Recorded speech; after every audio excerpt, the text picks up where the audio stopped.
is bring a special person to our midst, someone who watches the planet. We do a segment where we talk about the environment of the planet. Sometimes the news is good, sometimes the news is bad. She tries to bring good news always. I, of course, focus on the bad news since I'm a bleak, downcast individual. The segment, though, is called It's the Planet, Stupid. The planet Earth. Some call me nature. I am very passionate about the planet Earth. A living, breathing planet capable of sustaining whatever life forms we see fit to deposit on it. Spock, judging by the pollution content of the atmosphere, I believe we have arrived. It's the planet Stupid. No, it's the planet Stupid. Our guide for It's the Planet, Stupid. Come on, for Belinda Waymouth. Good morning, everybody. How are you? We're well, much better now that you've joined us. And you actually have some both, I would say, innovative news and positive news at the same time. Yeah, I do. I wanted to talk about this guy. I hadn't heard of him. And so when I came across this, I was so like, oh, this is so cool. This Brazilian, he's a world record holding skydiver, 52-year-old Luigi Cani. And he did this amazing thing. And I sent over some photos, Kim, so maybe we could share them. Yeah. He did this jump over the Amazon. He, in that picture, ladies and gentlemen, is releasing 100 million seeds of 27 different species of trees. They sourced them 2 months before the jump. They are to reforest a 38 square mile area of deforested Amazon. Can you imagine how hard this was? They said they had 3.5 tons of equipment. This box that they used for the seeds, it kept on leaking. So in every sort of trial run up until the actual, jump where he was doing it and going to be filmed and, doing it with Audi and, it was really this big deal. The thing kept on leaking. It was releasing seeds too early. They got it right the night before they were going to do the jump. This guy who's done 14,000 jumps was so emotional. He said, and there's another picture I shared where he's skydiving headfirst down to meet the box. This one I just love. I'm like, oh my God, what a planet saver. Wow. Yeah, it's super cool. But he said the box was so unwieldy, he almost broke his wrist. He felt like he was going to break fingers. He was holding his breath the whole time. And this is a guy, he's the first person who ever used one of those wingsuits to jump over the Grand Canyon. Oh.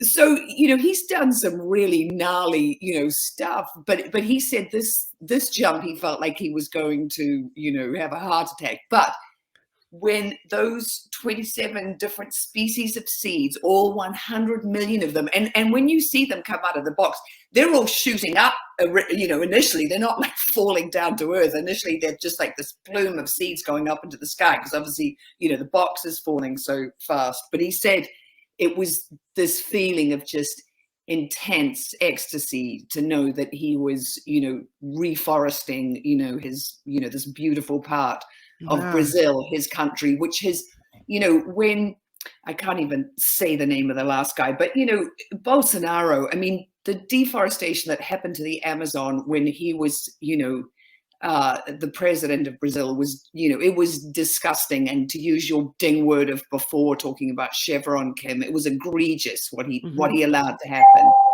Yeah. So you're saying this doesn't offset the great damage that Bolsonaro did in Brazil when he was clear-cutting the rainforest, but it's a high-profile way of showing how you can replant. Is that kind of what is going on there?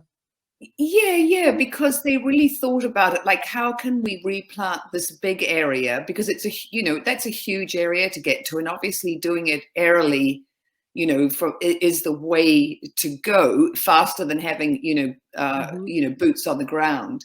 And then, being this very famous Brazilian, he has 11 world skydiving records, he's jumped out of a plane with the world's smallest parachute. So he's been this huge thrill seeker.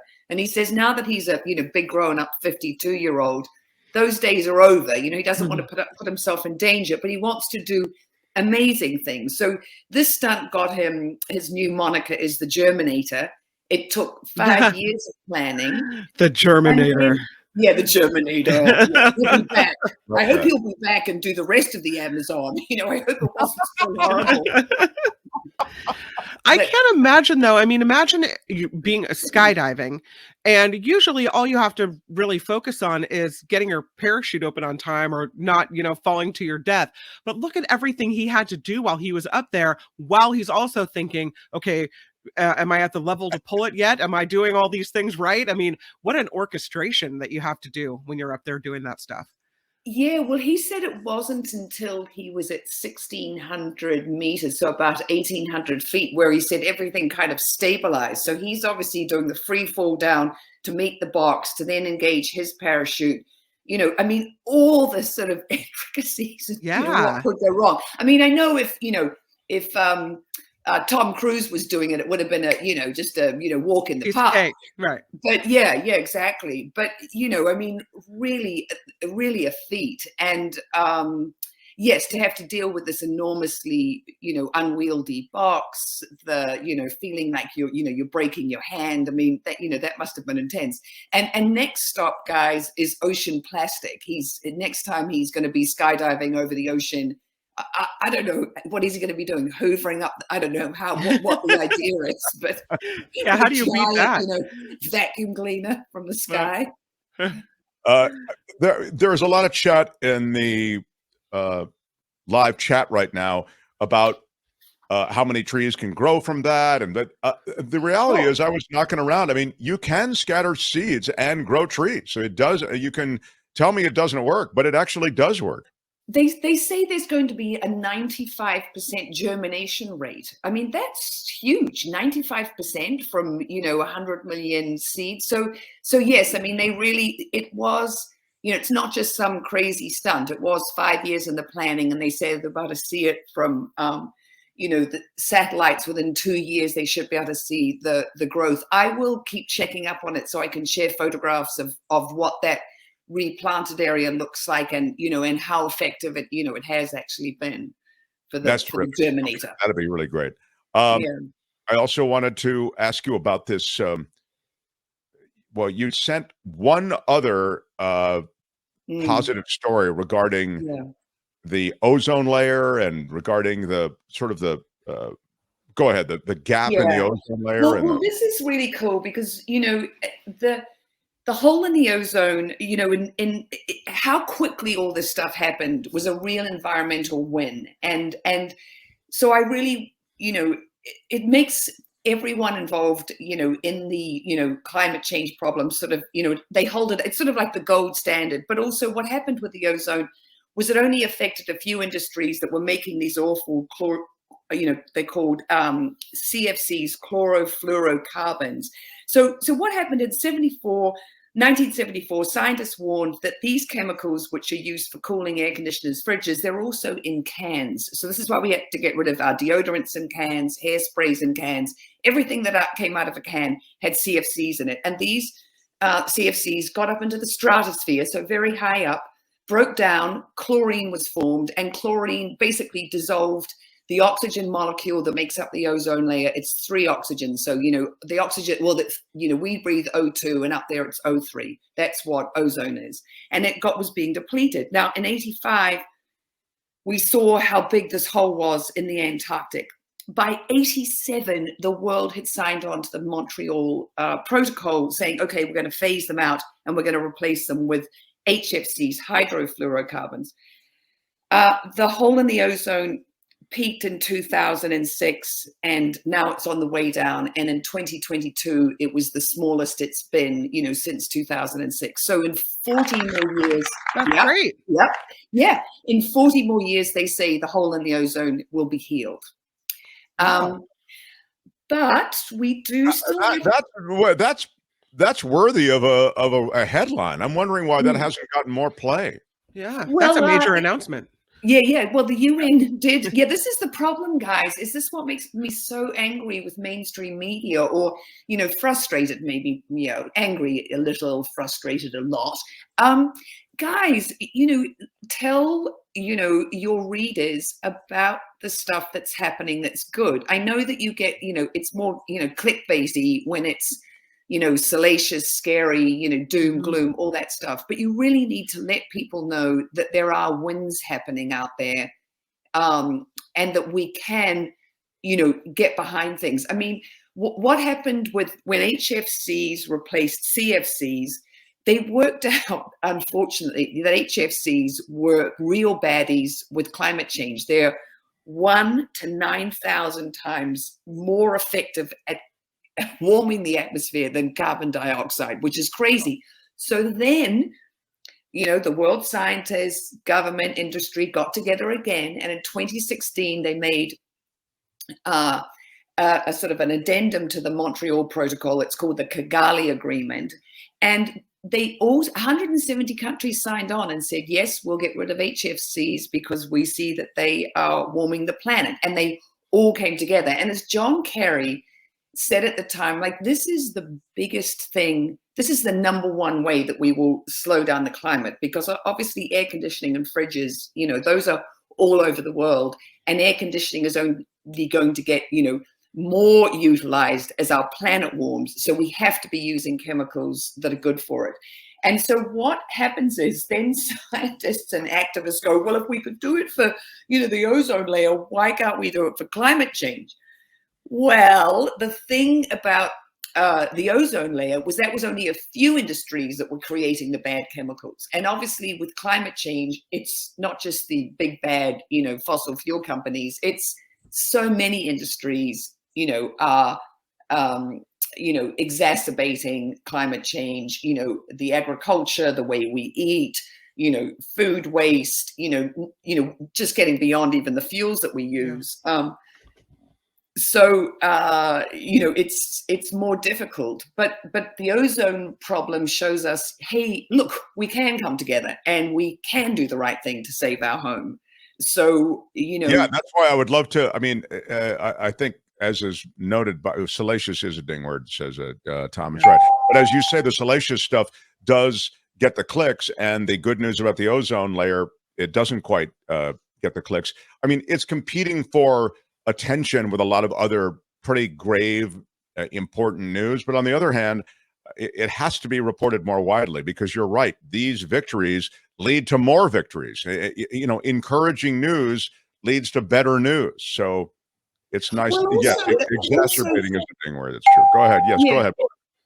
The other thing is that positive news makes people feel more hopeful, and that things are actually, that change is actually possible.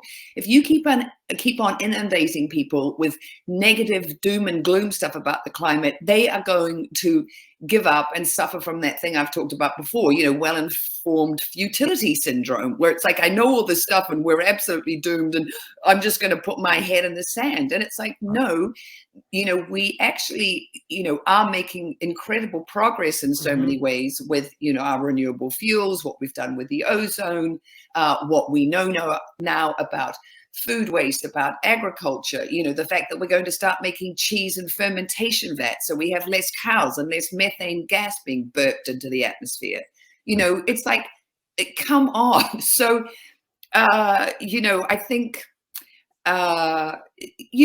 it's interesting, because I'm always on the lookout for positive stuff. And, the Guardian newspaper has The Upside. Well, that comes out once a week. David Byrne of the Talking Heads, he has a website and a newsletter, Reasons to be Cheerful. The New York Times had a positive one, and then they stopped. They decided, maybe they didn't get enough clicks, so it went away. But there is a whole movement out there of individuals and also of big news outlets going, okay, we have to put some positive stuff out there. But they do it also, almost like it's a sort of a novelty thing, rather than including. It's true. Because I wish they included it, that it was on the front page of the New York Times, not in a little newsletter that people like me sign up for, Yeah. Yeah, I understand what you're saying. I'm going to table this to the next time because we're kind of out of time, I think. Although I guess I got to ask her quickly. You've touched on this before. John saying, Mark, asked Belinda about pollution caused by the war and what will the Russian war do to the environment. You've spoken of this before. I mean, it's a pretty grim reality when it comes to the crime against the planet that war does perpetrates. Yeah. No, look, the war is awful on so many levels, but as far as the pollution goes, and the environmental degradation and damage that happens, then we have, that whole mess to come back from. And, one of the things, this is kind of related, talking about pollution and the ozone. So one of the things that's damaging to the ozone is rocket fuel gas and the particles that come out. And of course, here we've got all these billionaires, dying to get in their rockets and blast off to Mars and taking, rich people up for, joyrides up in space. And they are hurting our ozone layer while we're busy, not using HFCs and CFCs. And it's, no one's regulating rocket travel, and so that's a whole level of pollution that we need to keep on the radar. And yes, with war, when you think about all the bombs, the rockets, all the stuff that they're using, the incredible toxicity of mines and all those munitions when they get left behind on the ground, that's dripping down into your aquifers and the water table. It's not pretty good. awful all the way around. As you say, so much to hate about war, and then this is one more thing. You can find Belinda on social media. Belinda Waymouth. Weymouth is spelled Waymouth, and it is really so much fun, if I can use the word, to have you in every week talking about things that oftentimes do have a positive slant when it comes to the earth and the environment, but also sometimes a call to action. So we look forward to next time. Thanks, Belinda. My pleasure. Bye, guys. Thank you. Belinda Weymouth, everyone. Yes. Yeah. Hi, it's Mark, and I thought that was great. Hit the notification bell. You'll know whenever there's a new video being dropped, and please subscribe to our channel to help us save the universe.